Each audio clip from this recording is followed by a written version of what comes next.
আল্লাহ তাআলা একজন ঈমানদার ব্যক্তির সম্মান বাঁচাইবার কারণে, একজন ঈমানদার ব্যক্তির ইজ্জতকে রক্ষা করার কারণে, একজন জালিমের সম্মুখে একজন ঈমানদার মাথা নত করবে, তার সম্মানকে রক্ষা করার কারণে আল্লাহ তাআলা জালিমের হায়াত যদি 20 বছর থাকে হায়াত দুনিয়ার জমিনে, আল্লাহ তাআলা ঈমানদারের ইজ্জতের রক্ষার খাতিরে 20 বছর আগেই তারে দুনিয়া থেকে উঠায় নেয়। সুবহানাল্লাহ। এরকম ইতিহাস দুনিয়ার মধ্যে হইছে না গো?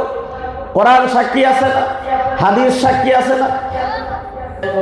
আমি আল্লাহ তাআলা ঈমানদারের ভিতরে যে দুইটা গুণ মুমিন আছে, এই মুমিনের দুইটা গুণ যদি মুমিনের ভিতরে যদি থাকে, আমি আল্লাহ তাআলা তাদের জন্য জান্নাতুল ফিরদাউস রিজার্ভ করেছি। সুবহানাল্লাহ। মুমিন হওয়ার পরে এক নাম্বার গুণ নেক আমল, তার ভিতরে ঈমান কিরম পুখতা থাকতে হইব বন্ধুগণ।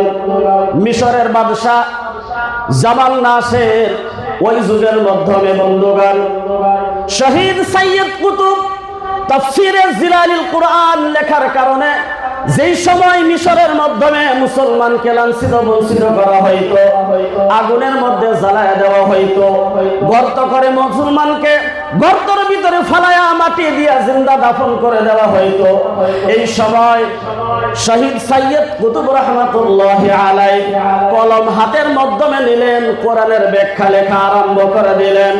ওই কোরআনের ব্যাখ্যা জায়গা জায়গার মাধ্যমে বস্তি বস্তি গায়ে বয়ে যুবকদেরকে আহ্বান করে তাদেরকে কোরআনের